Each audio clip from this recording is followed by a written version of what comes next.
so if we remember rightly, the farmers had just dug the big, huge hole, and the foxes were digging to escape.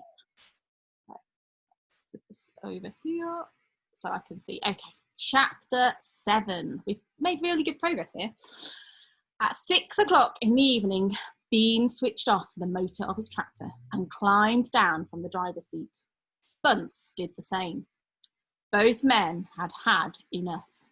They were tired and stiff from driving the tractors all day. They were also hungry. Slowly, they walked over to the small fox's hole in the bottom of the huge crater. Bean's face was purple with rage. Bunce was cursing the fox with dirty words that cannot be printed. Boggis came waddling up. "Dang and blast that filthy, stinking fox," he said. "What the heck do we do now?" "I'll tell you what we don't do," Bunce said. "We don't let him go." "We'll never let him go," Bunce declared. "Never, never, never," cried Boggis. "Did you hear that, Mr. Fox?" yelled Bean, bending low and shouting down the hole. "It's not over yet, Fox. We're not going home till we've strung you up as dead as a dingbat." Whereupon the three men all shook hands with one another and swore a solemn oath that they would not go back to their farms until the fox was caught. "What's the next move?" asked Bunce, the pot-bellied dwarf. "We're sending you down the hole to fetch him," said Bean. "Down you go, you miserable midget." "Not me," screamed Bunce, running away. Bean made a sickly smile. When he smiled, you saw his scarlet gums. You saw more gums than teeth. "Well, there's only one thing to do," he said. "We starve him out. We camp here day and night watching the hole. He'll come out in the end, he'll have to." So Boggis and Bunce and Bean sent messages down to their farms asking for tents, sleeping bags and supper. How will they escape? Chapter 8. The foxes begin to starve. That evening, 3 tents were put up in the crater on the hill. 1 for Boggis, 1 for Bunce, and 1 for Bean. The tents surrounded Mr. Fox's hole, and the 3 farmers sat outside their tents eating their supper. Boggis had 3 boiled chickens smothered in dumplings. Bunce had 6 doughnuts filled with disgusting goose liver paste, and Bean had 2 gallons of cider. All 3 of them kept their guns beside them. Boggis picked up a steaming chicken and held it close to the fox's hole. "Can you smell this, Mr. Fox?" he shouted. "Lovely tender chicken. Why don't you come and get it?" The rich scent of chicken wafted down from the tunnel to where the foxes were crouching. "Oh, Dad," said one of the small foxes, "couldn't we just sneak up and snatch it out of his hand?" "Don't you dare," said Mrs. Fox. "That's just what they want you to do." "But we're so hungry," they cried. "How long will it be till we get something to eat?" Their mother didn't answer them, nor did their father. There was no answer to give. What a tight spot. As darkness fell, Bunce and Bean switched on the powerful headlamps of the 2 tractors and shone them onto the hole. "Now," said Bean, "we'll take it in turns to keep watch. 1 watches while 2 sleep, and so on, all through the night." Boggis said, "What if the fox digs a hole right through the hill and comes out on the other side? You didn't think of that one, did you?" "Of course I did," said Bean, pretending he had. "Go on then, tell us the answer," said Boggis. Bean picked something small and black out of his ear and flicked it away. "How many men have you got working on your farm?" he asked. 35, Boggis said. "I've got 36, Bunce said. "And I've got 37, Bean said. "That makes 108 men altogether." Very fast maths. "We must order them to surround the hill. Each man will have a gun and a flashlight. There will be no escape then for Mr. Fox." So the order went down to the farms, and that night 108 men formed a tight ring around the bottom of the hill. They were armed with sticks and guns and hatchets and pistols and all sorts of other horrible weapons. This made it quite impossible for a fox, or indeed any other animal, to escape from the hill. The next day, the watching and waiting went on. Boggis and Bunce and Bean sat upon small stools, staring at the fox's hole. They didn't talk much. They just sat there with their guns on their laps. Every so often, Mr. Fox would creep a little closer towards the mouth of the tunnel and take a sniff. Then he would creep back again and say, "They're still there." "Are you quite sure?" Mrs. Fox would ask. "Positive," said Mr. Fox. "I can smell that man Bean a mile away. He stinks." Well, I think we'll even go for another chapter. Chapter 9. Mr. Fox has a plan. Do you think he might escape now? Think Mr. Fox this might be his escape? We'll have to see. For 3 days and 3 nights, this waiting game went on. "How long can a fox go without food or water?" Boggis asked on the 3rd day. "Not much longer now," Bean told him. "He'll make a run for it soon. He'll have to." Bean was right. Down in the tunnel, the foxes were slowly but surely starving to death. "If only we could just have a tiny sip of water," said one of the small foxes. "Oh, Dad, can't you do something?" "Couldn't we just make a dash for it, Dad? We'd have a little bit of a chance, wouldn't we?" "No chance at all," snapped Mrs. Fox. "I refuse to let you go up there and face those guns. I'd sooner you stay down here and die in peace." Oh, look, and we can see Mrs. Fox telling the small foxes off there. Mr. Fox had not spoken for a long time. He had been sitting quite still, his eyes closed, not even hearing what the others were saying.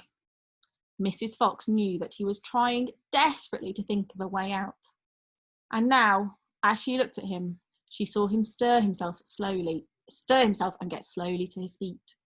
He looked back at his wife. There was a little spark of excitement dancing in his eyes. "What is it, darling?" asked Mrs. Fox quickly. "I've just had a bit of an idea," Mr. Fox said carefully. "What?" they cried. "Oh, Dad, what is it?" "Come on," said Mrs. Fox. "Tell us quickly." "Well," said Mr. Fox. Then he stopped, sighed, and sadly shook his head. He sat down again. "It's no good," he said. "It won't work after all." "Why not, Dad?" "Because it means more digging, and we aren't any of us strong enough for that after 3 days and nights without food." "Yes, we are, Dad," cried the small foxes, jumping up and running to their father. "We can do it. You see if we can't. So can you." Mr. Fox looked at the 4 small foxes and he smiled. "What fine children I have," he thought. "They are starving to death and they haven't had a drink for 3 days, but they are still undefeated. I must not let them down." I suppose we could give it a try," he said. "Let's go, Dad. Tell us what you want us to do." Slowly, Mrs. Fox got to her feet. She was suffering more than any of them from the lack of food and water. She was very weak. "I'm so sorry," she said, "but I don't think I'm going to be much help." "You stay right where you are, my darling," said Mr. Fox. "We can handle this by ourselves." "Ooh. One more? Or are we too hot? Thumbs up for one more? One more? I feel like we're going for one more here. Yes, okay, one more. Chapter 10. Boggis's Chicken House number 1. Ooh. "This time we must go in a very special direction," said Mr. Fox, pointing sideways and downward. So he and his 4 children started to dig once again. The work went much more slowly now, yet they kept at it with great courage, and little by little the tunnel began to grow. Can you see them building the tunnel here? "Dad, I wish you would tell us where we're going," said one of the children. "I dare not do that," said Mr. Fox, "because this place I am hoping to get to is so marvellous that if I described it to you now, you would go crazy with excitement. And then if we fail to get there, which is very possible, you would die of disappointment. I don't want to raise your hopes too much, my darlings." For a long, long time, they kept on digging. For how long they did not know, because there were no days and no nights down there in the murky tunnel. But at last Mr. Fox gave the order to stop. "I think," he said, "we had better take a peep upstairs now and see where we are. I know where I want to be, but I can't possibly be sure we're anywhere near it." Slowly, warily, the foxes began to slope the tunnel up towards the surface. Up and up it went, until suddenly they came to something hard above their heads and they couldn't go up any further. Mr. Fox reached up to examine this hard thing. "It's wood," he whispered. "Wooden planks." "What does that mean, Dad?" "It means, unless I'm very much mistaken, that we are right underneath somebody's house," whispers Mr. Fox. "Be very quiet now while I take a peek." Carefully, Mr. Fox began pushing up one of the floorboards. The board creaked most terribly, and they all ducked down, waiting for something to happen. Something awful to happen. Nothing did. So Mr. Fox pushed up a second board, and then, very, very cautiously, he poked his head up through the gap. He let out a shriek of excitement. "Oh, I've done it!" he yelled. "I've done it first time! I've done it! I've done it!" He pulled himself up through the gap in the floor and started prancing and dancing with joy. "Come on up," he sang out. "Come up and see where you are, my darlings. What a sight for a hungry fox. Hallelujah! Hooray! Hooray!" The 4 small foxes scrambled up out of the tunnel, and what a fantastic sight it was that now met their eyes. They were in a huge shed, and the whole place was teeming with chickens. There were white chickens and brown chickens and black chickens by the 1,000. "Bogus's chicken house #1, cried Mr. Fox. "It's exactly what I was aiming at. I hit it slap in the middle, first time. Isn't that fantastic? And, if I may say so, rather clever." And can you see Mr. Fox dancing in the chicken hut? In the chicken house, you see all those chickens. And look, there are those little small foxes underneath. I think that might be the end. Oh no, there's a little bit left. The small foxes went wild with excitement. They started running around in all directions, chasing the stupid chickens. "Wait," ordered Mr. Fox. "Don't lose your heads. Stand back. Calm down. Let's do this properly. First of all, everyone have a drink of water." They all ran over to the chicken's drinking trough and lapped up the lovely cool water. Then Mr. Fox chose 3 of the plumpest hens, and with a clever flick of his jaws, he killed them instantly. "Back to the tunnel," he ordered. "Come on, no fooling around. The quicker you move, the quicker you shall have something to eat." One after another, they climbed down through the hole in the floor, and soon they were all standing once again in the dark tunnel. Mr. Fox reached up and pulled the floorboards back into place. He did this with great care. He did it so that no one could tell they had ever been moved. "My son," he said, giving the 3 plump hens to the biggest of his 4 small children, "run back with these to your mother. Tell her to prepare a feast. Tell her the rest of us will be along in a jiffy as soon as we have made a few other little arrangements." Woo! And that is the end of the chapter, and where I think we will stop today. Let me just wow. So they have found food. What else do you think they might be going to find? Any ideas? Oh, Alex still playing with his background there. Back in space. I think they might be going to find some a field to play in, maybe. They haven't been outside. Maybe they're going to find some water to drink. What else are they going to find? Oh, I can see Bella's mouthing something at me. You're on mute. Lay your head.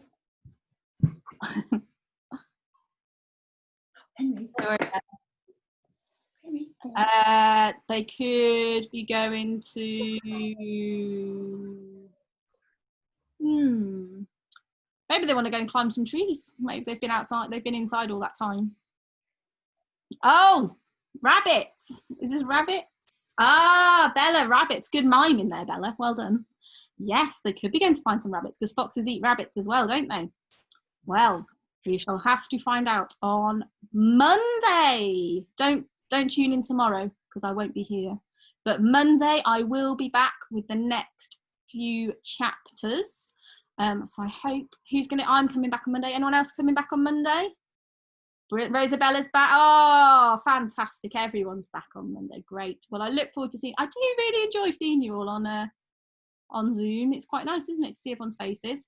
And I shall see you back on Monday. Have a lovely rest of the day. I'm going to go and eat some lunch now. Anyone else eating lunch now? A few of you. A few of you eaten your lunch already? Yeah. Elsie and Amelia have eaten theirs already. Bye, everyone. See you on Monday. Bye.